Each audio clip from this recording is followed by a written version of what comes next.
Hello and welcome to my channel. My name is Lynn and today I am going to make a mini traveler's notebook. I'm starting off with some copy paper that I'm cutting down to 5 and 7/8 wide by 4 1/4 tall. For each US letter sheet of paper you can get 2 of these, and I am cutting down 15 sheets, full sheets of paper to get in total 30 sheets of pages at this size, 5 and 7/8 wide by 4 1/4 tall. For my papers today, I am going to use the Cowgirl Up paper pad from the Not Too Shabby Shop Box of the Month for November 2023. And I'm going to pick out a couple for a traveler's notebook is sort of there's a cover aspect to it. It has a particular binding that allows you to swap little notebooks in and out, and sometimes there's like a dashboard that you could loop in there, or notebooks, or a combination of the two. I'm going to just do 2 mini notebooks, and so I'll need 2 pattern papers for my mini notebook covers, and those will get cut to 6 inches wide by 4 1/4 tall. So the same height as the notebook paper that I cut, or really it's just copy paper or printer paper, and a smidge wider, 6 inches wide as compared to 5 and 7/8 inch wide. Then, as I mentioned, I'm going to make 2 of these. So this is a stack of 15 sheets here. I'm going to give it a soft bend. You don't need to fold these individually. You can just fold them all as a stack like this. But when you fold it like this, what's naturally going to happen is some of the papers kind of get pushed out a little bit. And so that's fine. You're not going to get a completely flush edge on the ends, but you can get it to taper so that it's equal on both sides. And if it bothers you a lot, you could take this to maybe like a guillotine, something a little bit heavy duty in terms of a paper cutter, and you can trim that so that it is nice and flush. I don't mind it having that bit of a staggered edge, and the reason being that I actually chose these dimensions because I cut the paper so that it's slightly more narrow than my cover. So you can see there's like a really thin bit of the pattern paper still showing. That's to allow for the fact that when you fold, a stack of 10-15 pages, what will naturally happen is those pages kind of extend a little bit. So when it does that, it's totally fine if your cover is actually slightly wider and will still cover it.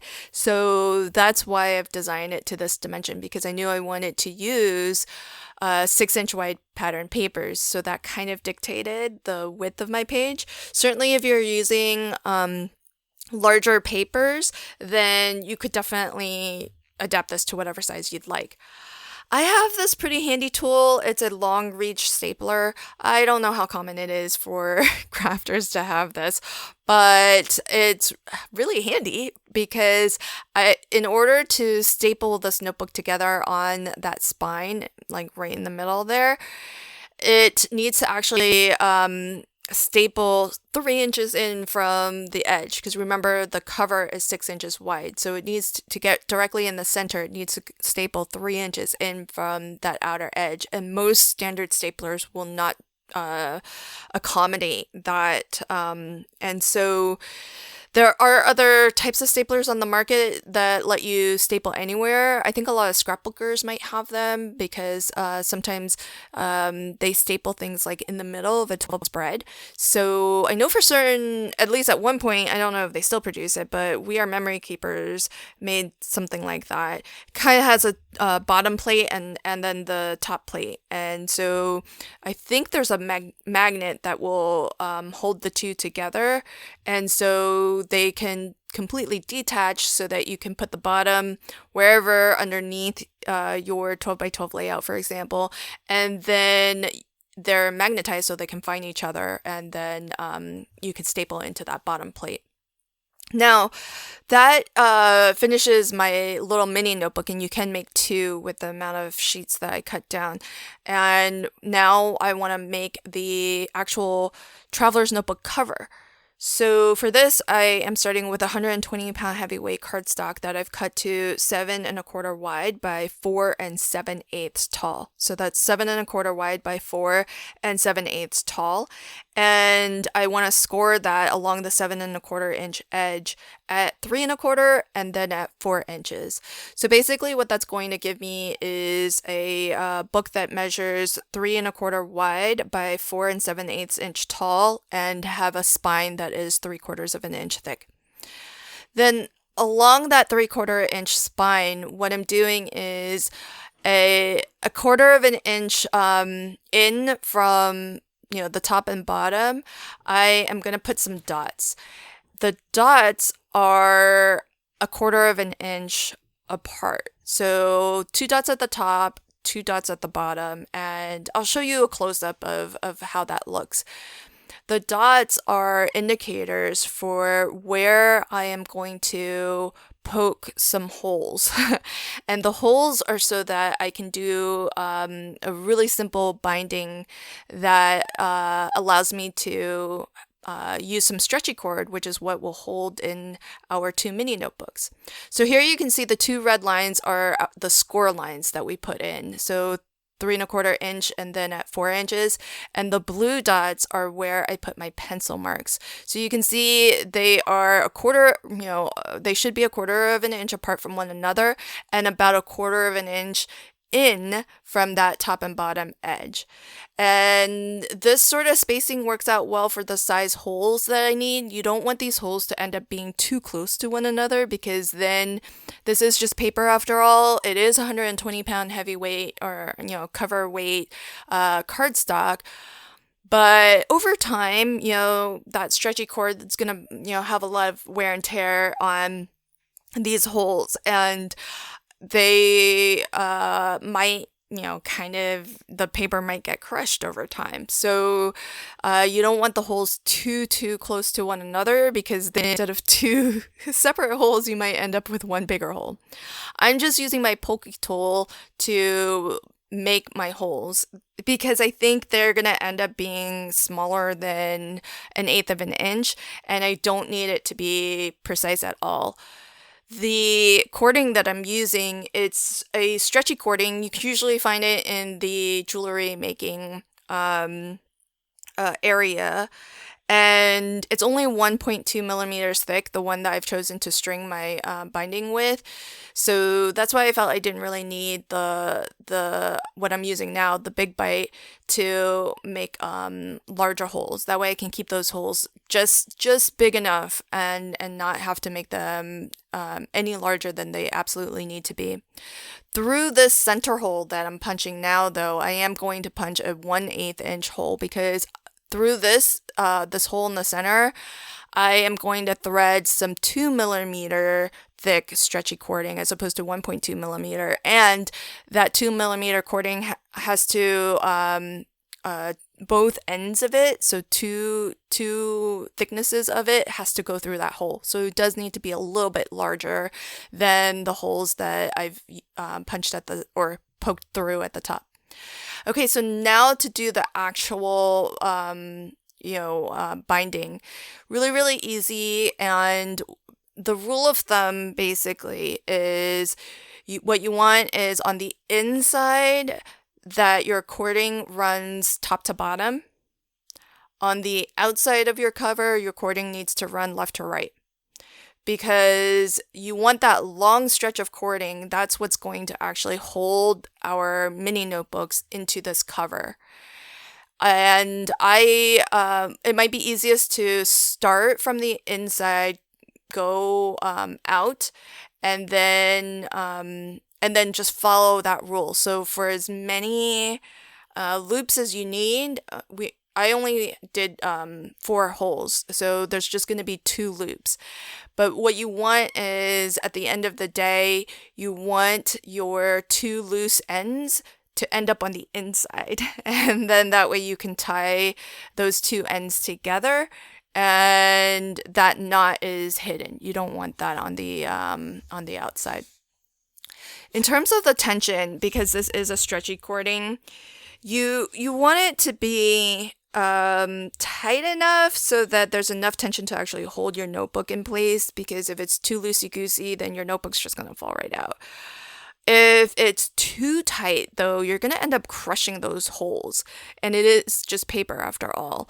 So you don't want to pull it too taut to where you've got so much tension, and then on top of that, when you add in your notebooks, which do have some thickness to them, it increases the tension, and that's going to put even more pressure on those on the cording, and it's going to pull on your holes and start to kind of widen them.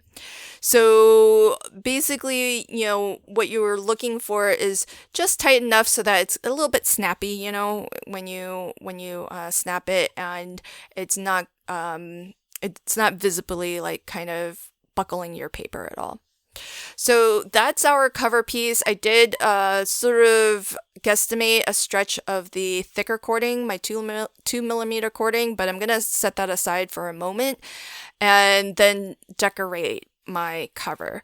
So once I've got my cover all decorated, then I will put that last bit of cording that's going to go through that center hole, and that I like to just leave to the end so that I know in terms of, see how my cording is a little bit loosey-goosey? My knot, I didn't tie very tightly, and so that ended up getting loosened up. You definitely don't want it loosey-goosey like that. You definitely want it taut.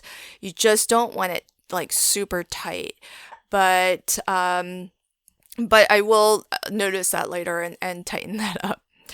So for my cover, I am picking out some more pattern papers, and I've cut those to 3 1/4 wide by 4 7/8 tall. I'm not leaving any of that white base visible.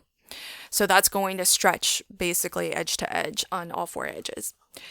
And so that means I am going to need, I can only get one decorative piece from each sheet of pattern paper. If you wanted to be more economical, you could cut your pattern paper to maybe 3 inches wide instead of the full 3 1/4, and then you could maybe like leave 1/4 of an inch all the or an 1/8 of an inch all the way around. But I preferred the look of it going fully edge to edge, so it uses up a little bit extra pattern paper. But if you're just down to like your last couple of sheets, because this project doesn't really take that much pattern paper, then you could definitely get a more economical cut and get both your front and your back covers from just one sheet of pattern 6x6 pattern paper, if you're okay with a little bit of that cover showing. And so I'll go ahead and cut a front piece and a back piece. And so again, that's what I've chosen is 3 1/4 wide by 4 7/8 tall. And when I sort of sit down to make these projects, I'm largely just winging it, and then I measure everything afterwards. So that's why you kind of see me, taking this to my scoreboard and measuring what that needs to be, because I'm not following a tutorial for this. I'm just, conceptually I know how traveler's notebooks come together, and so I've just made this to fit because I wanted to use this paper pad. And so that means that, if you have some gorgeous papers that are 12 by 12 or 8 by 8, and you want a larger notebook because that's going to suit your practical needs better, then everything conceptually is the same. Just kind of scale it up to whatever size notebooks you want. So it's and if you like this size, you just want maybe like a third notebook instead of 2 notebooks, you want 3, then you can just make that spine, instead of 3/4 of an inch, you can make it chunkier and have it be maybe a full inch. I think you can maybe get away with poking the holes so that they are a little bit closer together, but I wouldn't push it too far, because I just worry about the tension of those holes and them, growing at any point. But that's definitely something you can play around with as well, the spacing of those holes that we loop the stretchy cording through. So, those are just some considerations if you like the idea of this project, but you kind of want to adapt it to what your needs are. And if you do have 3 holes going across the top and 3 holes going across the bottom, there's sort of a binding method of kind of sewing your stretchy cording through those holes that leaves you 4 loops. And so you can actually put 4 inserts in there because one of the holes just gets doubled up and ends up getting 2 loops on it. So just adding 1 extra hole to the top and 1 extra hole to the bottom, you could actually double the number of notebooks that this traveler's notebook cover can actually hold. So then what I wanted to add, just to make this even more kind of practical and useful, is a couple of pockets. So a pocket for the inside back and the pocket for the inside front covers. I've cut a piece to 3 inches wide by 4 1/4 tall. And what I did was I scored 1/4 of an inch on the outside edge and the bottom edge. So for the back cover, that ends up being the right edge and the bottom edge. And to make this a little bit easier to kind of slip things in and out, I'm going to cut a slant through that inside top corner there. So that slant, what I did was I measured 2 inches up from the bottom and then 1.5 inch in from the outside edge. And then I just cut a line to connect those 2 pencil marks. I'll do the same for the front, but I'm going to mirror it. So basically, it's the outside edge that I'm scoring along that long edge. So that ends up being the left edge and then the bottom edge. And I mitered the corner and then I also rounded it so that it matches the rounded corners of our cover. And now that I had that angle cut once, I just matched it up, drew the line, and then I cut along that pencil line. So again, that angle, it's 2 inches up from the bottom, 1.5 inch in from the outside edge. And I like making my pockets this way sometimes as opposed to not having the glue tabs and maybe just gluing it straight down, because the glue tabs do add just like a little bit of extra space so that you can easily fit things into the pocket. I mean, this does have 2 open edges, so that does also help a lot as well. And it's not like it's a full-on gusset, but I feel like it helps. The only thing is that glue tab at the bottom, it sometimes annoys me when I stick something in and it doesn't go all the way down into the bottom of the pocket. So to fix that, just put a stretch of Scotch tape over that glue tab and it smooths out that abrupt transition of that extra layer of cardstock. So nothing's gonna get caught on that. I might be the only weird person who has like a hang up about that, and it's such a small, it's only 1/4 of an inch glue tab, but I know that it would still bug me. So that's why the Scotch tape. Okay, so now for the closure. What I'm gonna do is use my thicker stretchy cording. It's 2 millimeters thick. This is, if you only get like one size of cording, get the 2 millimeters. I like it. It's stronger. The elastic is thicker, so it can actually hold, especially if you scale this up and you like to make larger notebooks, then that's going to be way more versatile than the 1.2 millimeter that I used. But I definitely want to use it for my closure because this stretchy cording, it's going to go around the entire outside of the notebook and it will keep everything enclosed. So especially since I added the pockets, and the pockets, you might just have some loose papers, loose business cards and whatnot, receipts. By having this sort of elastic closure, it helps to just keep everything contained within the traveler's notebook. So I have I have a lot of these little charms, and so I found one that kind of fit the theme a little bit. It's a horse, which I thought was really fun, and I've got a jump ring, and so I'm gonna put the jump ring on through the little loop of the at the top of the charm. And then I'm gonna feed my stretchy cording through the jump ring. And the jump ring is useful. The reason why you want to have it is so that it kind of changes the direction of how your charm hangs. And it just makes it a little bit more presentable so that it hangs flush or flat to your notebook as opposed to perpendicular to your notebook. So that's the reason to use a jump ring. And the reason to have the charm at all is because I'm gonna loop this stretchy cording. One end of it's on the inside already, and then I'm gonna loop the other loose end back into the inside. And I've got these I think they're called barbed metal clips.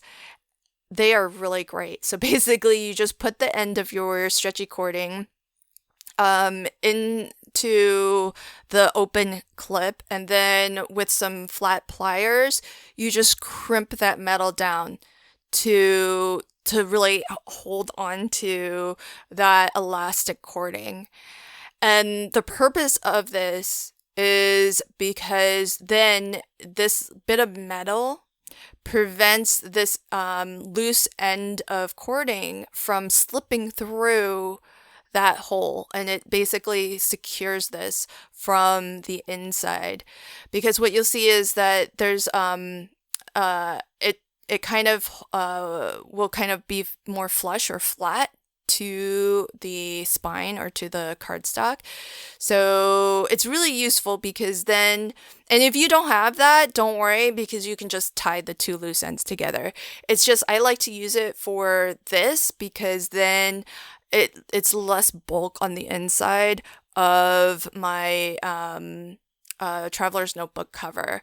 And you will need to do this on both ends, but before I crimp the other end, I want to make sure that I have a good idea for how long I need that cording to be. It's going to be sort of that same thing where you don't want it to be so taut that it starts crushing your cover. So you do want to have a rough idea of just how bulky this notebook is going to be. That's why I like having all of the mini notebooks made in advance, and then I can put them in and get an idea for how thick this is ultimately going to be. And what it ends up being, just maybe as a rule of thumb, is folded, that bit of cording, it's just shy. It doesn't quite go the entire width of the cover. So that might give you a good starting point. And so with that sort of estimated, what I'll do is crimp the other end with that barbed metal clip. And in fact, I didn't buy that as a separate thing. I bought the stretchy cording that actually has those barbed ends included. So I think it might have come with the jump rings too. I'm not 100% sure on that, but it definitely came with the stretchy cording. So you might be, and I just got it off of Amazon. If I can still find that listing, because I bought this stuff ages ago. But if I can still find it, I'll list it, or find something equivalent. I'll list it in the description box below. But that basically completes the project. And so you can see the charm is going to prevent, because it's looped in there on that cording, it's going to prevent you from pulling on that closure from the inside and pulling it completely out. And then those barbed metal clips prevent you from pulling on that cording from the outside and pulling the ends completely out. So both of those bits of metal serve a functional purpose, but I've chosen them for aesthetic reasons. So if you don't have that barbed metal clip, you can just tie a knot, just tie the two ends together, and that works just fine. And if you don't have a metal charm, that's not a huge deal either. Just don't pull just don't pull it out, and even if you did, you could loop it right back through, so it's not the end of the world either. So that's a final look at my notebook today, and these I think are great for just using up maybe the last couple of sheets of your paper pad, because it really doesn't take that much. You could use scraps, maybe some of your larger scraps, and they are great as with the holidays coming up. I think these would be great as stocking stuffers, little gifts as well. It's small enough to where you can, just throw it into a bag, a purse, a book bag, a briefcase, etc. And if you like to just always have something handy that you can write, jot down ideas and whatnot, it's a great size for that. I hope that you enjoyed my video today, and until next time, happy crafting and have a fabulous day. Thanks, bye.